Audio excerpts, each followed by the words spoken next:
So we back with David. After that incident that took place when he couldn't get that tire changed, yeah, man hulked out. Elena came up with the idea, okay, let's put you in this hyperbolic time chamber, or whatever you want to call it, and let's analyze you. You know what I'm saying? Check your brain functions and your scans, your metabolic rate, your DNA, your cells, all that, your cellular structure. Let's just hook you up and let's just see if we can't see what we got going on here. David's getting pissed off because all of the stuff that they working on ain't working.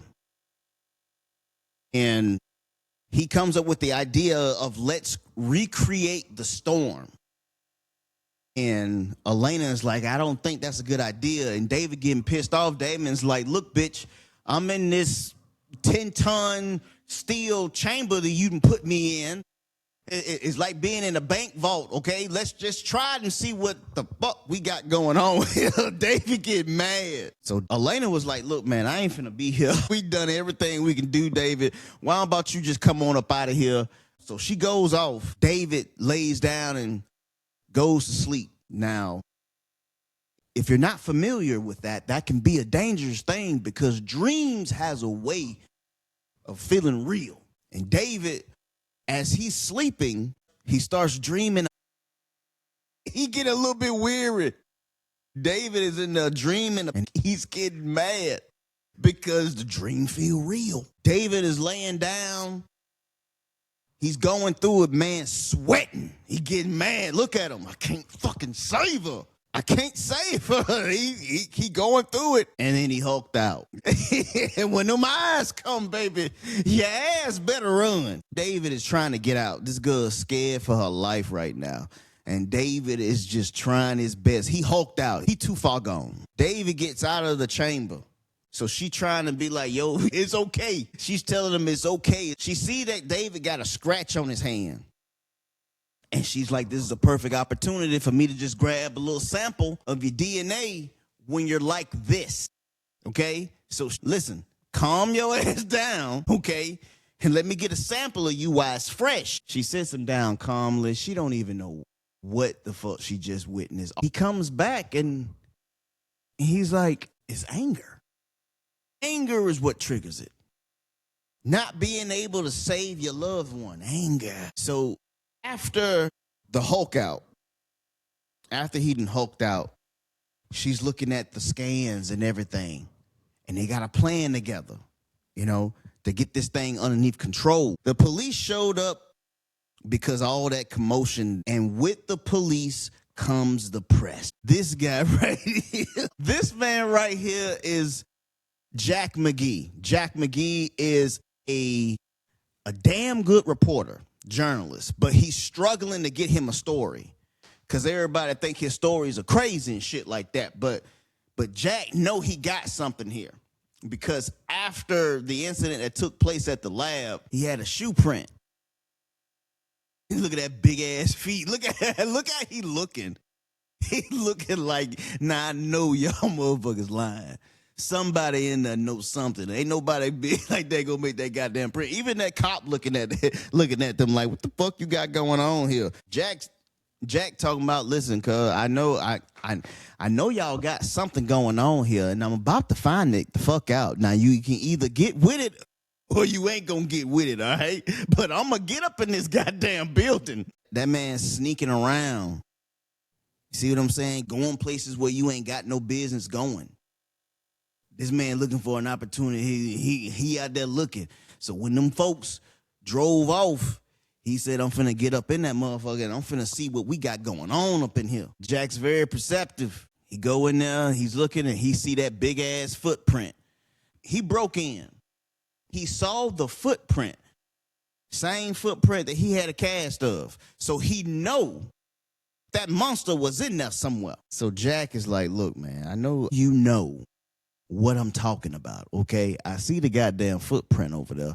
Now, again, like I told you outside, what you got going on in here? David, he got mad. David was like, listen, man, ain't nobody here that you talking about, all right? Ain't nobody here that you speak of. I don't know nothing about no big green man or nothing that you got going on. When a man got his hand on his leg like that, look how both of them got their hand on their leg. Look, David is like, listen, I don't know what you talking about, all right? I don't know nothing, okay? Get your motherfucking ass around here before you get hurt. Then we got the explosion that's happening.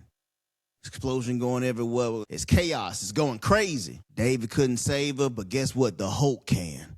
He pushed that goddamn rock off her and carried her to fucking safety. Now, this was the fucked up part. Once Hulk got her out and she's dying, she tells Hulk, I'm not sure if you can understand me. So she tells the Hulk, she was like, David, you know, who's going to take care of you now? I'm the only person who knows what you're going through.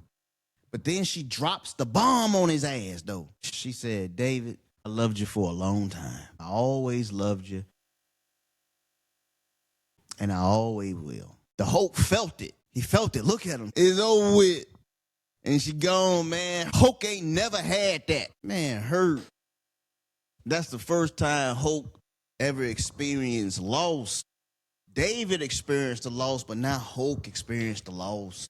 Jack shows up at the funeral, but he already put like stuff in the papers about the Incredible Hulk killing 2 people because they can't find David. So they think that the Hulk killed David and killed that girl too. This man show up to the funeral cuz, man. First he looked at his grave, and then he looks at Elena's grave. And then he touches the grave and said, I love you. And I know that you loved me too, even though you never said it. She said, I love you to the Hulk. And that was, man, David felt that. That's why he said it at our tombstone. And that's how the show go off. This show is sad. It really is sad if you look at it from that perspective. It really is sad. And this is the pilot. And now David is finna just go off on his journey where he gets a job every fucking where he go. The man is brilliant. His intelligence is through the roof. He knows everything. So like, what is he gonna do now? I never finished this series. So I'm gonna finish it now on this channel. And we gonna go through it all. And I'm going to keep a job count of how many jobs this man shows up not even qualified for. He don't do no applications. That's the craziest thing ever. His timing is impeccable on when he shows up with wherever these folks at and gets a job somewhere. And get free room and board. Where he goes, that nosy ass reporter is going to be there with him.